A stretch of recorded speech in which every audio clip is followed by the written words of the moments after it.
अच्छा ठीक है। बिस्मिल्लाहिर्रहमानिर्रहीम, अस्सलाम वालेकुम। इनसाइड स्टोरी के साथ मैं मोहसिन बिलाल। जब भी पाकिस्तान की कोई सियासी सूरत हाल ड्रामाई सिचुएशन इख्तियार करती है या फिर खित्ते की सूरत हाल, तो हम ओरिया साहब के पास आते हैं रहनुमाई लेने के लिए। तो अफ़गानिस्तान बड़ा बर्निंग इशू है, तो इस हवाले से उनसे रहनुमाई के लिए आए हैं। आज सवाल कम होंगे, बस उनसे सर, मुस्तकबिल अफ़गानिस्तान, पाकिस्तान, चाइना, इस ट्रैका को कैसा देख रहे हैं? देखिए, पहली बात तो यह है कि अफ़गानिस्तान बर्निंग नहीं बल्कि ठंडा होने वाला इशू हो चुका है। ठीक है, बर्निंग वाले दिन गुजर गए। देखिए, पाकिस्तान ने 20 साल के जो आगाज़ के 15 साल गुजारे हैं, ये बिल्कुल वैसे ही गुजारे हैं जैसे पूरी दुनिया के ममालिक ने गुजारे हैं।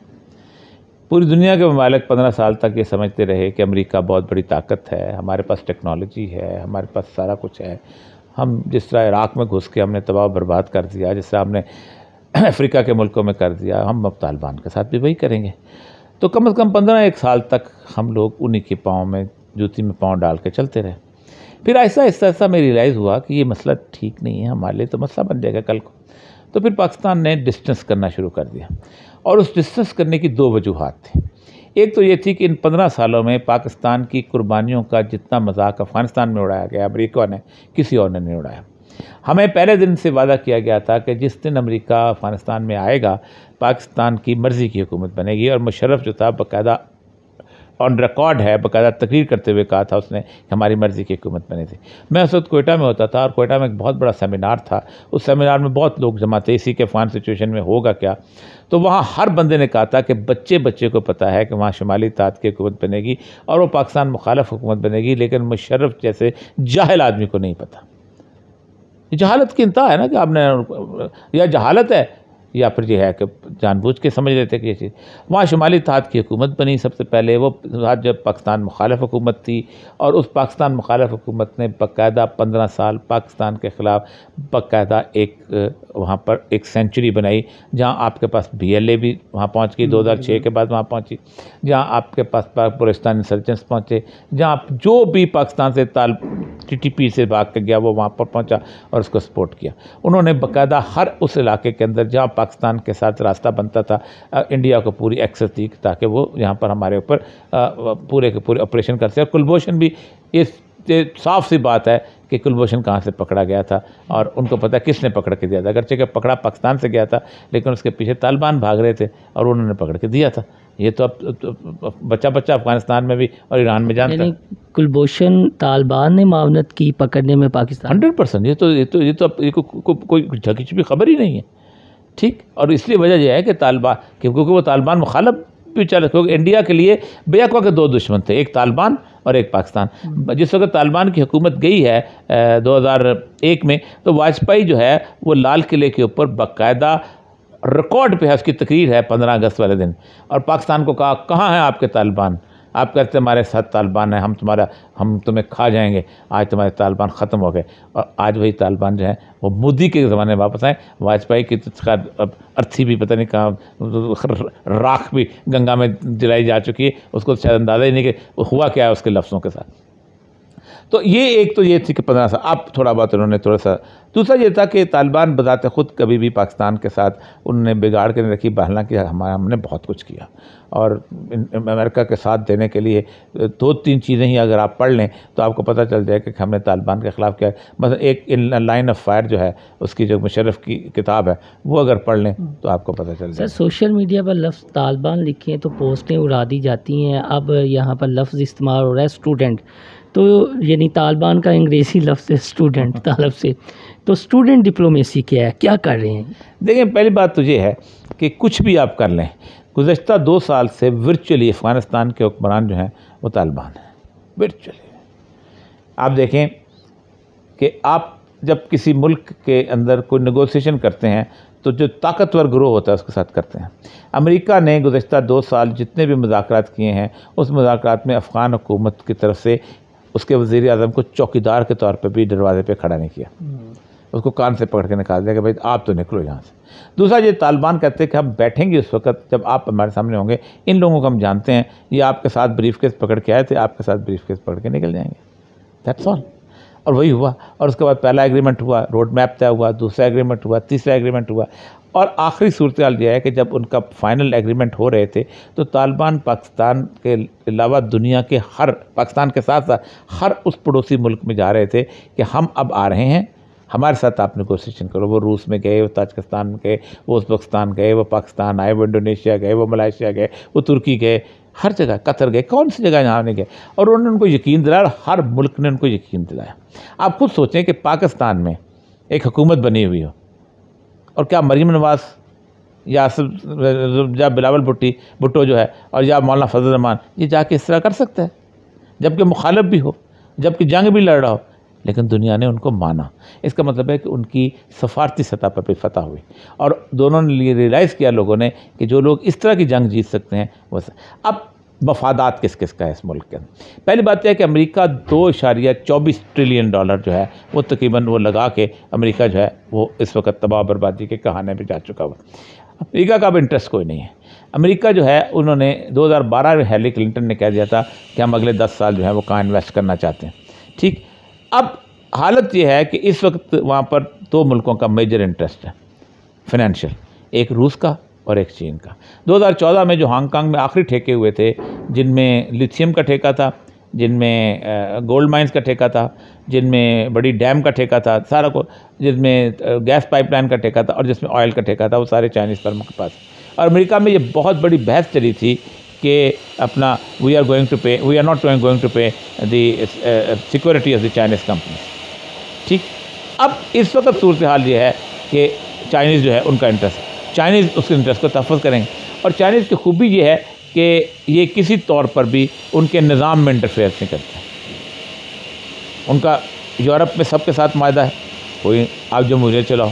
उनका अफ्रीका में मायदा है, आप जो मर्ज़ी चलो। उनका मिडल ईस्ट में मायदा है, आप बादशाह रखो निज़ाम। एक तो यह है कि तालिबान के निज़ाम में वो ये नहीं कहेंगे जी तुम्हारे औरतों के हकूक़ क्या हैं और तुम्हारे खुसरों के हकूक़ क्या हैं और तुम्हारे फ़लाँ के, जो तुम हो वैसे चलाओगे। दूसरा इंटरेस्ट है रशिया का। रशिया के बारे में जो अमेरिका कहता है कि नया एक कैंसर पैदा हो रहा है यूरोप के अंदर। रशिया की मेजर इन्वेस्टमेंट जो है पाकिस्तान में, वो ख्वाब जो रशिया देखता था गर्म पानियों का, वो आराम से पूरा हो रहा है। दुवादर के पास वो जा रहा है। पाकिस्तान की ऑटोमोबाइल इंडस्ट्री उनके पास जा चुकी है, मोबाइल इंडस्ट्री वो जा चुकी है सारा। और बड़ी मेडिसिन के अंदर उनकी बड़ी इन्वेस्टमेंट आ चुकी है। इसका मतलब ये है कि ये दोनों मुल्क हैं। ईरान का अपना इंटरेस्ट है। ईरान चाहता ये है कि इस खित्ते के अंदर कम से कम उसकी प्रॉक्सी को कोई ख़राब ना करे, वो हिज़्ब इबादत है, तो ईरान वहाँ तहफ़्फ़ुज़ चाहता है। ताजिकिस्तान वाले चाहते हैं कि हमारा मामला जो है वो ठीक हो।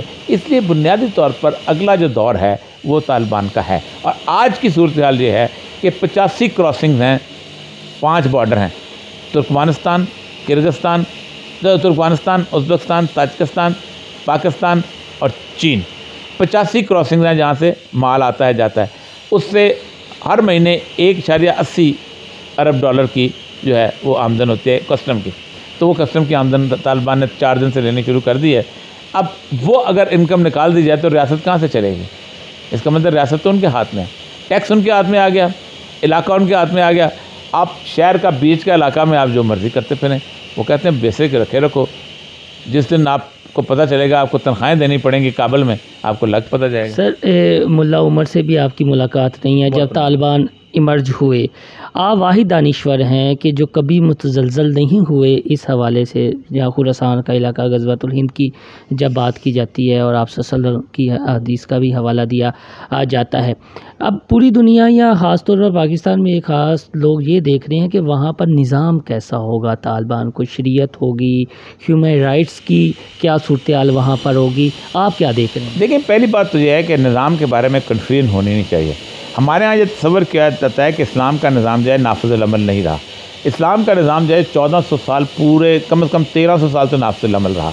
रसूल अकरम सल्लल्लाहु अलैहि वसल्लम ने जो रियासत मदीना कायम की थी वो आखिरी 1924 तक चली है, जब मज़ला अदलिया जो थी वो कहाँ पर थी? खिलाफत उस्मानिया में नाफिज़ थी। तमाम वो कवानीन नाफिज़ हैं। देखिए, रियासत जो है वो किसी बंदे के इलेक्शन से नहीं चलती, रियासत चलती है अदारों से। क्या इन 1300 साल में मुसलमानों का एजुकेशन सिस्टम बदल गया? नहीं बदला। मुसलमानों का इकोनॉमिक सिस्टम बदल गया? नहीं बदला। मुसलमानों की फॉरेन पॉलिसी बदल गई? नहीं बदली। मुसलमानों का पेनल कोड बदल गया? नहीं बदला। मुसलमानों के काजी की अदालतों का तस्वर बदल गया? नहीं बदला। ये सारे कायम रहे, आखिर वक्त तक कायम रहे। इसका मतलब अगर वो निज़ाम चलता चला आ रहा है तो चल। और जहाँ तक जमहूरियत का तल्लक है, ह्यूमन राइट्स का तल्लक है, वुमन राइट, ये तो 1905 के बाद आए हैं। 1905 से पहले क्या दुनिया में लोग जहाँ गधे थे? क्या घोड़े थे? क्या खंजीर यहाँ रहते थे? वो दुनिया चलाते थे। आज भी आप मुझे ये बताइए, चीन में तो कोई जमहूरियत नहीं है, तो चीन तो दुनिया की सुपर पावर है। चीन से किसी ने पूछा वुमेन राइट्स क्या होते हैं? चीन से किसी ने पूछा इंसानी हकूक़ की डेफिनेशन क्या होती है? ठीक। उसके बाद आपका जो रूस के अंदर बिल्कुल और तरह का सिस्टम है। असल मसला ये है कि वो समझते हैं, तालिबान ने जो आखिरी नेगोशिएशन हुई थी 1999 में, उन्होंने कहा था हम औरतों को तालीम देना चाहते हैं, और उस वक्त आप जानते हैं कि 1999 के अंदर जो आखिरी जो हुआ है, उसका 2000 आ गया था, वो आखिरी जो वुमेन डे मनाया गया है वो काबुल की वुमेन यूनिवर्सिटी में मनाया गया, और जिसके अंदर बाकायदा यूनेस्को का हेड जो थी वो शरीक हुई थी। तो उस पर तालिबान ने तकरीर की थी, उसमें अब्दुल वकील मुकत्तवक्किल, उसने कहा था हम औरतों को तालीम देना चाहते हैं, लेकिन तुम्हारी तरह नहीं देना चाहते। तुम कहते हो जब तक दोनों को इकट्ठे एक बेंच में ना बैठाओ तालीम होती नहीं। हम कहते हैं नहीं। तो उनका अपना एक वैल्यूज़ है, उनके अपनी अपनी अपनी उसी हिसाब से वो चलते हैं। अगर 1924 में ऑक्सफोर्ड में औरतों को दाखिला मिलता है और 1970 तक जाके उनको इकट्ठे नहीं बिठाया जाता, वुमेंस कॉलेज अलहदा होता है, तो कोई इतराज़ नहीं करता। स्विट्ज़रलैंड में 1973 में औरतों को वोट देने का हक हासिल होता है। हम मुल्क तोड़वा चुके थे 1973 में, मैं कह रहा हूँ स्विट्ज़रलैंड में औरतों को वोट दें, वहाँ कोई इतराज़ नहीं करता। असल मतलब ये है कि तालिबान के साथ हम इसलिए दुश्मनी समझते हैं, अगर एक दफ़ा वहाँ शरीयत सही तरह नाफज होगी तो मसला बन जाएगा, इसलिए हम उसकी मुखालफत करते हैं। लास्ट में पूरी दुनिया हमारे हैंडसम वज़ीर-ए-आज़म की तारीफ़ करती है, कभी हमने तालिबान की जानिब से कोई उनके जो मैगज़ीन हैं या अखबारात हैं या उनकी स्टेटमेंट्स होती हैं, इमरान खान कहाँ स्टैंड करते हैं उनकी नज़र में? देखिए, तालिबान के नज़दीक पाकिस्तान इम्पॉर्टेंट है। आप देखिए जितने दुख हमने उनको दिए हैं बहुत कम लोगों ने दिए हैं। आप ग्वांतानामो बे की लिस्ट उठा लें, सारे हमने दिए हुए थे। 57,000 दफ़ा जहाँ से अमेरिकी जहाज़ 3 अड्डे हमने दिए थे। उसके बावजूद देखो वो आपके साथ बैठ रहे हैं, आपको दुश्मन नहीं समझ रहे, तो ये बड़ी मेहरबानी है उनकी। वरना तो हमारा और अमेरिका के किसी नेटो साथी का कोई फ़र्क नहीं है। इसका मतलब यह उसकी बुनियादी वजह है कि मुल्ला उमर की एक वसीयत है कि पाकिस्तान के साथ आपने तल्लुकात जो है ख़राब नहीं करना। ये वसीयत कर गए हैं, वो कर गए। ये वसीयत तालिबान का एक वफ़द आया था जलालुद्दीन हक्कानी का 2003 में असलम बेग के पास। तो असलम बेग ने उनको मशवरा दिया, तो असलम बेग ऑन रिकॉर्ड है, उनकी उन्होंने वीडियो भी जारी की हुई है। असल में ऑन रिकॉर्ड है कि मैंने उन्हें कहा तुम जमहूरियत जो है उसके साथ चलो, तुम जाओ। तो वो वापस आए, तो उन्होंने कहा एक तो ये है कि हम लड़ेंगे क्योंकि अल्लाह तबारक तआला ने हम पे भरोसा है, हम जीतेंगे। और दूसरी बात यह है, आप देख लेना कि हमें मुल्ला उमर की एक वसीयत हमारे पास है कि पाकिस्तान कुछ भी कर ले उससे बिगाड़ के नहीं रखना, कि हमारा सारे का सारा मफाद पाकिस्तान से वाबस्ता है। उसकी रीज़न वो जो आप कहते हैं कि कस्टोडियन और वो है, उसकी बुनियादी वजह है कि इस खित्ते के बारे में रसूलुल्लाह सल्लल्लाहु अलैहि वसल्लम के हादीस हैं। देखें, उन्होंने जब लड़ाई शुरू की थी तो उन्होंने बंदूक की बुनियाद पे नहीं की थी, तोप की बुनियाद पे नहीं की थी, टैंक की बुनियाद पे, अल्लाह पे तवक्कल पे की थी। और रसूलुल्लाह सल्लल्लाहु अलैहि वसल्लम की उस हदीस के बारे में की थी कि ये झंडे हैं जो उठ के इमाम महदी की नुसरत में आए। वो इसीलिए वो पाकिस्तान के कहते हैं कि पाकिस्तान का वो इलाका जो है वो उसी झंडे के इलाकों के अंदर आता है, इसलिए पाकिस्तान से नहीं बिगाड़ेंगे। सर लास्ट मुख्तसर, एक खौफ पाकिस्तान में फैलाया जा रहा है कि वहाँ अगर तालिबान आ गए तो यहाँ भी इस्लामाइजेशन और वो तालिबानाइजेशन उभर जाएगी, राइट्स जो हैं ख़त्म होना शुरू हो जाएंगे, जलाद किस्म के लोग। आप क्या कहते हैं इस हवाले से जो प्राप्त? देखिए, मैं आपको बताऊं, जब वहाँ पर गैर मुल्की ताकतें रही हैं, पाकिस्तान में बदअमनी रही है। 1979 में रूस आया, पाकिस्तान में धमाके शुरू हुए, खाद धमाके कराती थी, KGB धमाके कराती। मैं उस वक्त असिस्टेंट कमिश्नर था, मुख्तलिफ जगहों पे एक जगह से हम बम धमाके के शहीद उठाते थे, दूसरी जगह से दोबारा इतला आ जाती थी। ये असलम तरीन साहब हमारे साथ होते थे जो 92 के अब कल हेड है, वो हमारे DSP थे, वो हम यही करते रहते थे। 89 फरवरी में गया है, 89 फरवरी से लेके सितंबर 2001 तक मुझे एक धमाका दिखाएं पाकिस्तान में। हम किस्सा खानी बाज़ार में जाके वो खाते थे, अपना चरसी के तिक्के खाया करते थे। रात 1 बजे तक शहर रोशन होते थे। मैं खुद तफ्तान से चलता था 400 किलोमीटर, खाली रोड होती, कोई गनमैन नहीं होता था, मुझे कोई खौफ नहीं होता था। कोयटा का सूरजगंज बाज़ार रोशन हो गया था, कोयटा के जिना रोड रोशन हो गए। जिस दिन अमेरिका 2001 में आया है, यहाँ धमाके फिर शुरू हो गए। इसका मतलब ये है 1996 से लेके 1995 से लेके यानी चलो 94 छोड़ दें, काबुल में 96 में है, लेकिन हालात ये थे कि 95 की जनवरी से तालिबान 85% से 90% तक काबज थे पाकिस्तान के इलाके। आप मुझे बताएं, वहाँ से लेकर 2001 तक पाकिस्तान में एक धमाका हुआ। पाकिस्तान ने 70 साल की तारीख में पहली दफ़ा सर्वे ऑफ पाकिस्तान ने बुर्जियाँ लगाई थी। मैं डिप्टी कमिश्नर चागी था, मैंने खुद लगवाई थी। पाकिस्तान से कोई जहाँ से कोई तवान लेके निकलता था वापस लेके आता था, गाड़ी जाती थी वो वापस ले आते थे, किसी शख्स को वहाँ पनाह की इजाज़त नहीं थी। इस तरह का हमारा ताल्लुक़ था वहाँ पर था। तो असल मसला ये है कि ये तो कुछ लोग जो शरीयत के जिनकी घुट्टी में अल्लाह के रसूल की शरीयत की मुखालफत है वो करें। बहुत शुक्रिया जी। औरिया साहब की बातें सुनी। अफ़गानिस्तान, पाकिस्तान, चाइना और दीगर जो खित्ते की सूरत हाल बनी हुई है, गाहे बगाहे इनसे मिलते रहेंगे, रहनुमाई लेते रहेंगे। अल्लाह हाफिज़। उत्थे जा रहे हो सर?